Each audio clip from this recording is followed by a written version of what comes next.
Hey, welcome to the Happy Rant podcast. I am Ted Cluck, joined as always in studio by my good friends, my partners in radio, Barnabas Piper and Ronald J. Martin.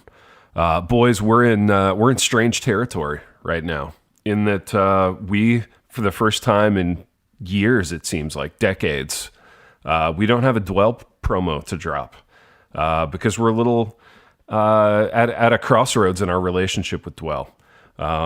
We've been texting, we've been reaching out. They haven't been hitting us back. We're feeling a little insecure with Dwell. So rather than do that, we're gonna get right into the content. And boy, do we have some content, boys.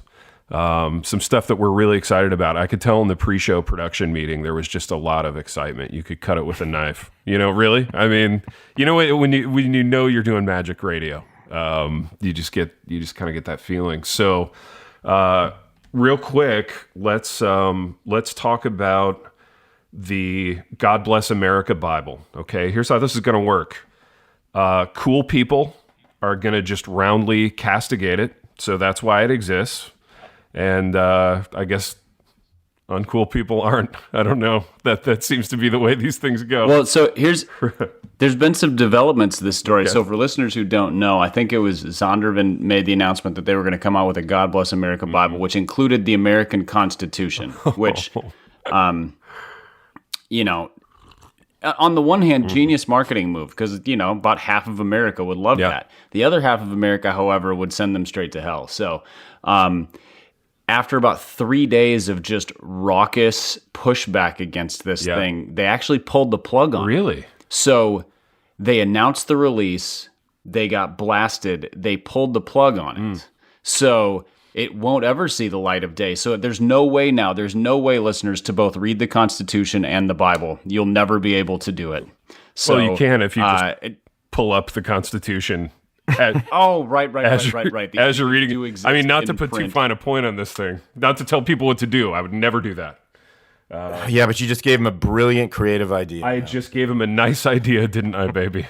It's nice. They could do it if they want to. Now, Piper, I want to talk about this in light of, you know, I have an interesting relationship with Zondervan in that Ronald and I had a dynamic pitch meeting one time with Zondervan. Do you remember that, baby? In Grand Rapids? I do. Yeah, at a really nice restaurant. So we have that. Zondervan built the library. Was it like Tony Roma's or something? Yeah, Tony Roma's, absolutely. Zondervan built the library at my college. So I spent maybe one or two visits to the Zondervan library at my college. I wasn't a big library guy at the time. And then, like, in the pantheon of things that Zondervan should have killed, like projects that they should have put the brakes on, I don't know. I feel like this one is a little further down the list. To wit, they published all of Rob Bell's books, I think. So at no point in the Zondervan experience did anyone in their offices have qualms about putting out rank heresy. I don't know. I feel like Zondervan's put out more egregious things than the I don't know, Constitution Study Bible or whatever, even though it's low-hanging fruit for sure. Your thoughts, boys? I think it's telling as to what kind of people work at Zondervan, or not what kind. I don't mean that in a qualitative sense as much as what segment of society they come from. Like, for that to make it through whatever sort of decision-making process they have, which, as you just alluded, seems to be, I mean, it's a sieve with large holes, let's put it that way. For them to go, you know what, in the current climate of, like, excessive wokeness in America, this seems like a genius idea. Seems like maybe they're either making a statement or they're profoundly out of touch. It was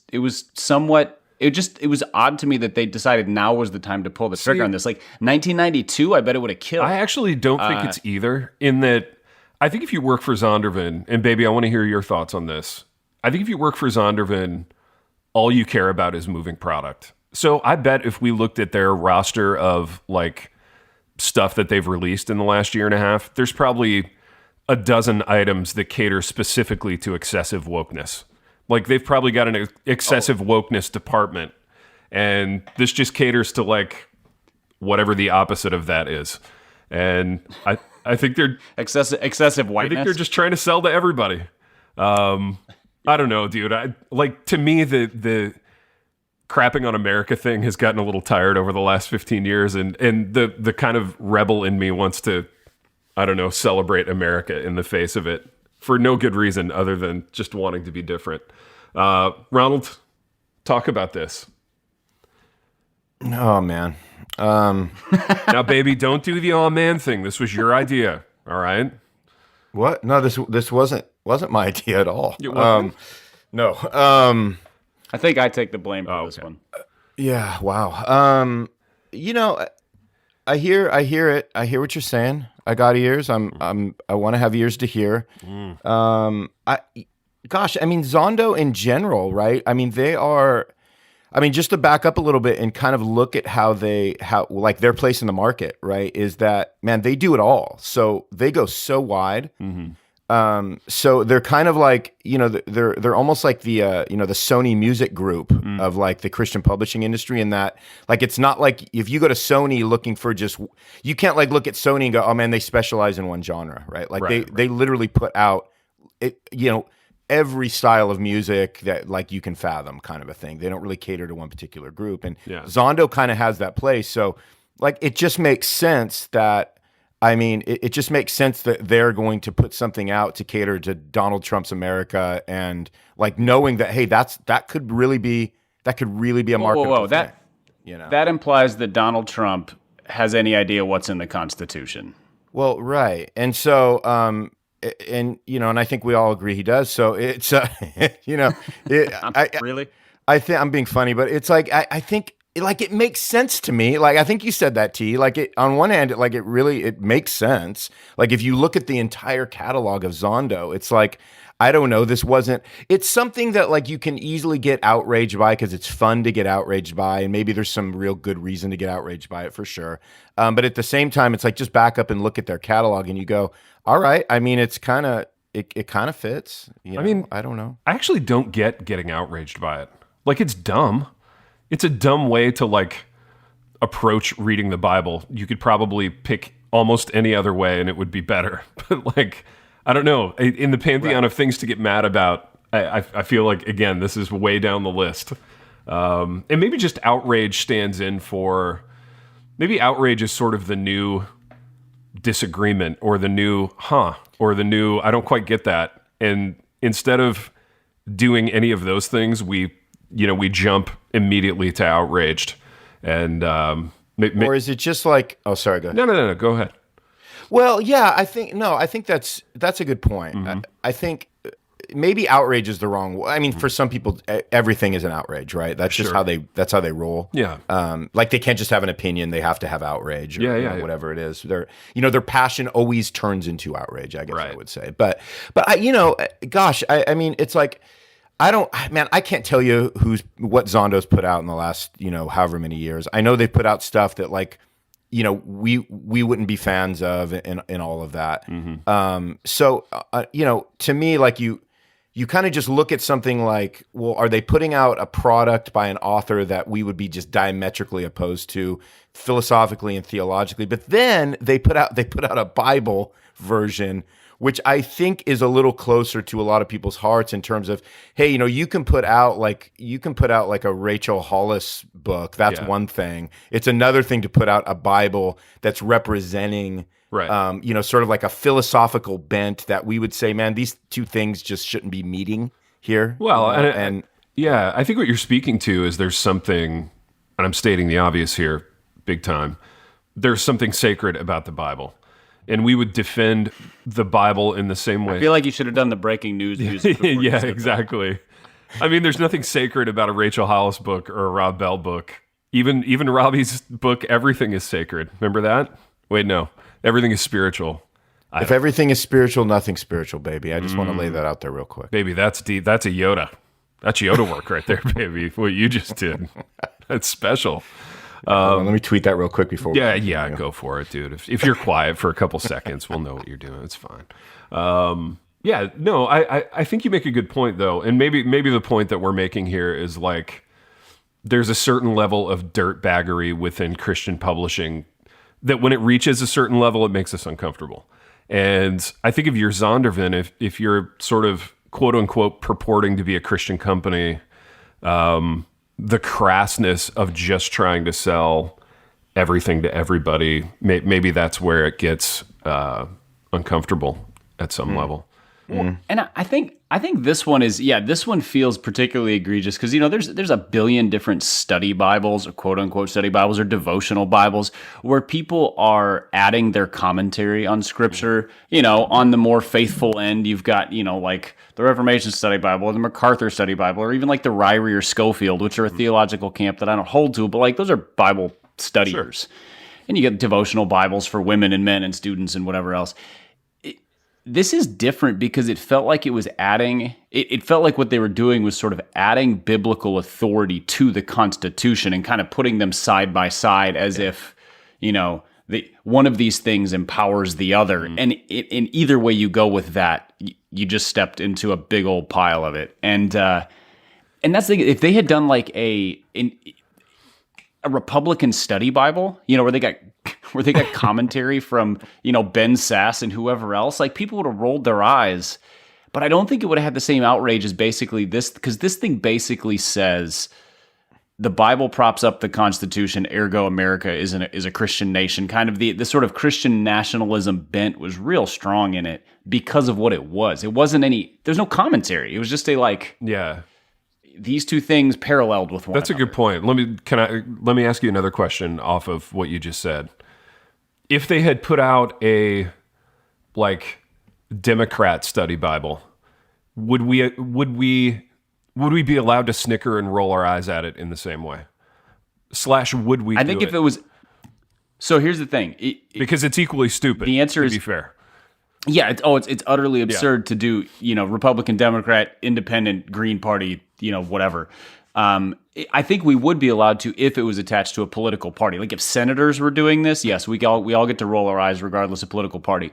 If it's attached to, a special interest group of an ethnic minority group, a gender-related group, like all of a sudden, then that's where we get into the, you do you kind of thing, and we're not really allowed to go after those. This is. But I think. Yeah. No, go ahead. I just I kind of cringe at most study Bibles that are attached to anything that is not like verifiable biblical scholarship or pastoring or something along those lines. Like there's sort of a realm in which the Bible is your business. Yeah.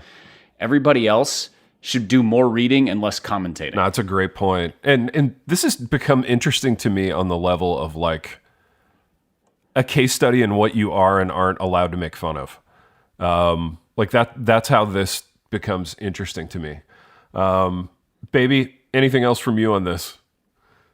I think you got. I think we're there. I think we've reached the end. That was a solid 13 minutes on the Constitution Study Bible. On a thing that we do not care about, but listeners asked us to address. What an outstanding little bit of morning good radio, work, boys. Fantastic job. Good work. Have we ever done better work on a thing we care about less? I mean, we can probably find a few examples over the years. We have talked about some meaningless stuff on the show. We really have. Very fun. Yeah. There's a lot of competition for that. I mean, you could almost pitch it the other way, Pipe. Like, man, let's try to find the few things that we've actually cared about that we've done this kind of commentary on. Yeah. I mean, seriously. Fair. I feel like the stuff we truly care about never comes up on the show. Well, it's not as much fun to talk about, right? I mean, it's way more fun to talk about stuff that we can roll our eyes or get some jabs in, and it's just more enjoyable. It's funny. You're looking for a certain level of neutrality. You know what I mean? So we're looking at something that won't offend one of the three of us, because the three of us value our friendships more than we value I don't know, doing incisive radio about some issue. We're looking for that. Not that we've ever been accused of that, by the way. Yeah, that's true. Yeah, that's not really our brand. Speaking of incisive radio, boys, there's some more breaking news type stuff to talk about. So apparently Drisky was surveilling people again, which I don't get the appeal of surveillance. Maybe there's something. I've never heard it pitched that. I know a lot of people. I wouldn't want to surveil any of them. They're pretty boring. Yeah. But I really like their privacy. Yeah, I do. I value their privacy and my own. So I don't get Drisky like the appeal of surveillance, but maybe it's a certain personality type, and well, how did he do it? Like, are you up on sort of like what? Because this broke like what, a couple weeks ago? Yeah, a couple weeks ago, and so yeah, I went back and read it, and again, this falls kind of into that camp of things that are maybe worthy of commentary, but that none of us have. I think we're all just kind of tired of the whole thing, and also not looking to just take pot shots like you mentioned before the show, Ronnie. But so the story basically is that Driscoll is back to being a high-powered, kind of controlling person who ranks people's loyalty. Mm-hmm. There's a family whose son apparently kissed his daughter, and so he had them followed by various members of staff and a security company. There's like video and audio recordings pretty much everywhere in the building, according to one of their former security guys. They have like an army of security that protects both the facility and his family. Anybody who has, like, the volunteers have to sign non-disclosure agreements. Like at most churches, volunteers sign, you go through a background check and you sign like, I will commit to this ministry and I will, treat the children well and I'll serve faithfully. And like, it's a commitment to being part of a mutual cause, not I'm going to protect what's happening behind these closed doors, which is what they do. So it's all that stuff, all of which sounded just aggressively familiar. And, so I didn't read it with glee. I read it with like, well, crap. Yeah. Yeah. I guess some things don't change, sadly, even though we kind of wanted to give the old like, I really hope that it's better this time. The old without a ton of confidence that it would be. I know. Yeah. We were all hanging on. We were hanging on to a few shares of our Drisky stock. We were getting excited about his new black shirts and his chiseled jawline, and we were dusting off that stock. Yeah. The problem with this story for me personally is that I can't make jokes about his sartorial stylings anymore because like that's no longer the relevant thing. Like his trending from skater grunge boy to like rustic grandpa was great fun, and now it's not anymore because it's off the table. Well, look, can I back this up a little bit? Because I really would like. So I would like to step through this, maybe a couple different ways. But the first thing I would love to hear you guys riff on that I think we should address is like, Pipe. It's amazing. It's amazing for us to be able to just say like and just move past it, almost like it's just like commentary, like we're counting through the alphabet. Like Drisky has like full-time security for his family. I mean, like, what does that tell you at a base level? I don't know anybody that has like security for himself and his family. I mean, that's at like, is that warrant? Okay, Let's just kind of pull it back from like just joking too quickly on it. Like, let's ask the question: is that warranted in his life? Is this a dude? Is this a brother that actually needs full-time security for himself, his wife, and his family, or is it like a perceived sense that says I need full-time security? Because that is fascinating. That's fascinating. I believe in a court of law they would say objection, asked and answered. I think the way that you posed the question pretty well clarified what the answer is. Unless, of course, teenage boys kissing his teenage daughters is a real threat to their family, in which case, by all means, hire security and surveil away. As a father of a daughter, like that's the one part where I go, well, like, okay, like that would, as a dad, I mean, I don't want, my daughter's like an adult and I'm still like, oh man, I wish somebody wasn't kissing her. Right. It's like, that's a natural intuition as a dad. Right. Yeah. You can't change that. But I mean, like, what are we talking? Like, cause that is so extreme. That is so next level. I hear what you're saying. And I think what you're arguing for, and I agree, is like there needs to be some sort of standard of fame, like a fame benchmark that gets reached before you can even like think about having a full-time security detail. And I think what I hear you saying again is that Drisky has not reached that fame benchmark. I don't know that anybody. I mean, I'll go as far as to say this without giving it a ton of thought. I don't know that anybody within the realm, and we can go super wide on this, in our evangelical tribe, like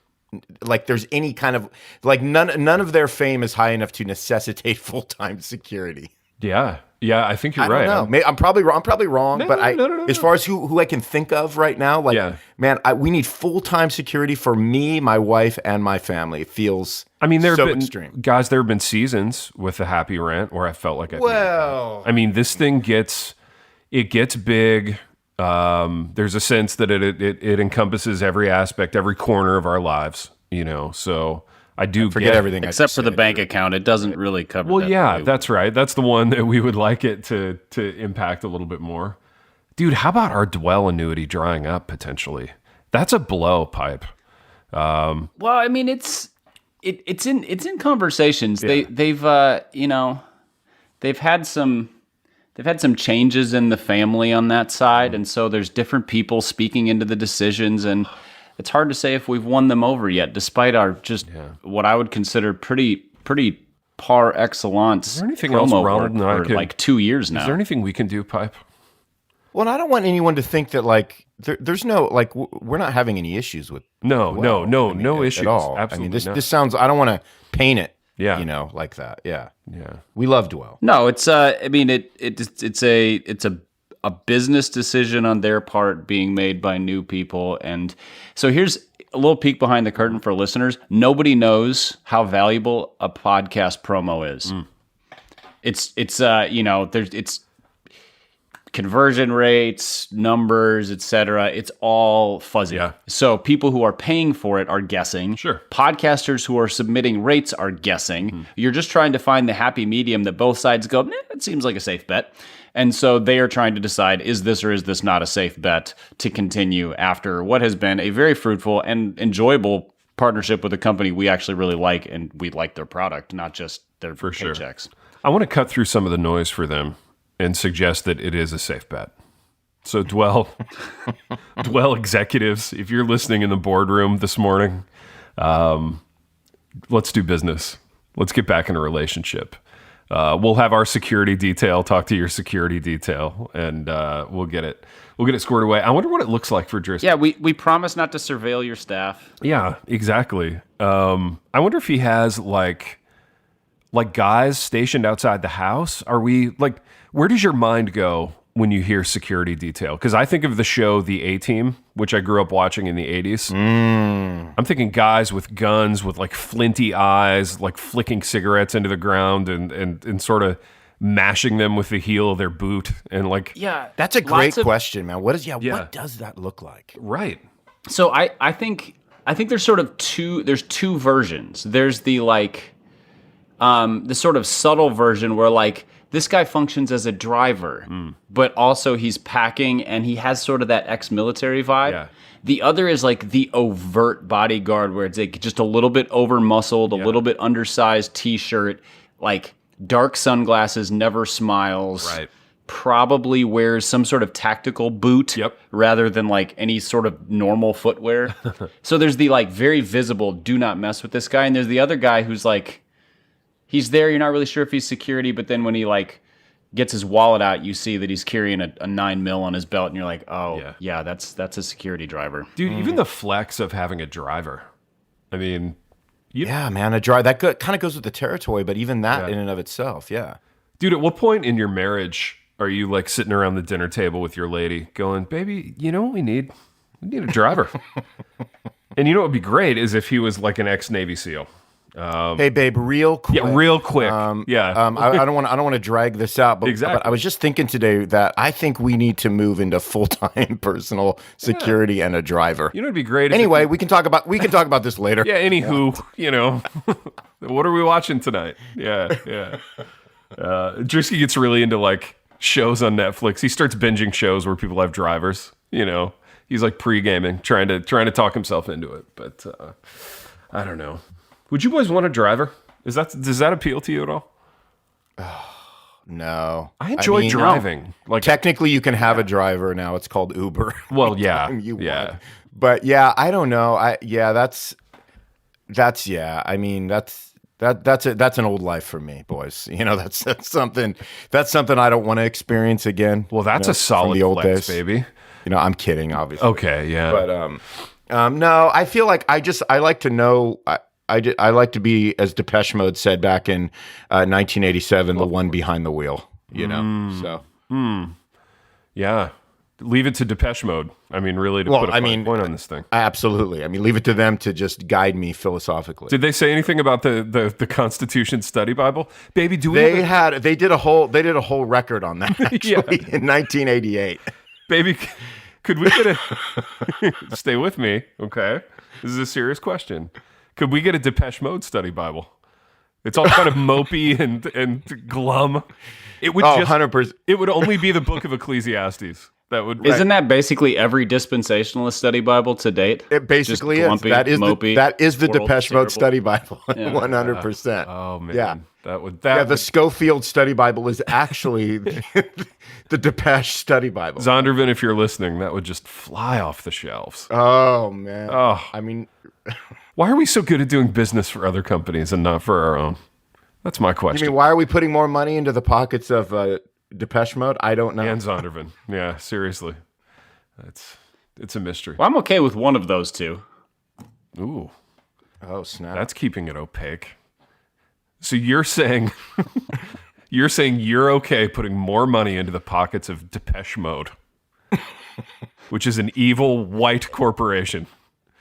Boys, clearly the pod you has son gotten of a... to that. We have nothing to think or say about almost any topic in the world right now. Well, you know what I'm comfortable with, boys? I literally just threw that phrase out there to fill space. Exactly. I wasn't even thinking about it. I don't know. You posed the question back to me. I'm like, I don't know the answer to this. Exactly. I think what's happening is we're doing the pod on a Friday, and that's way out of our routine. It is. You know? Yeah, you take us out of the routine, and this is the end of the week. We're all tired. Yeah. It's full disclosure. I'm leaving on vacation in like 5 hours, and so I'm my full. Goodness, I could not think less mode. Yeah. No wonder why this is such a gong show. Oh my god. 27 minutes. Yeah, I'm not well practiced like one of the hosts on this show about always being in nearly vacation mode and still being able to pull off a podcast. Like Ted, tell my us how you do pendulum that, swings. It's tough, boys. I mean, you got to really compartmentalize. Just keep a bag packed in the studio, always ready to go. Boys, speaking of going, that's exactly what we're going to do. We've done 27 and a half minutes of just really solid radio this morning. So I hope you don't have a long drive. I hope you and your driver aren't going for a long trip. But if you've got a short commute, this was perfect for you. And it was perfect for us in that we've done what we always do, in that we've wandered to and fro throughout Drisky security detail and a really weird Bible. And until next time. The Happy Rant is brought to you by Resonate Recordings. If you go to resonaterecordings.com, you can see the full range of services they offer. So if you're considering starting a podcast, they are the ones we recommend going with. Again, go to resonaterecordings.com to see their prices, to connect with them and ask any questions, and to see what they can do to help you launch, edit, master, and improve your podcast. Again, go to resonaterecordings.com to see what they can do to help you launch and improve your podcast.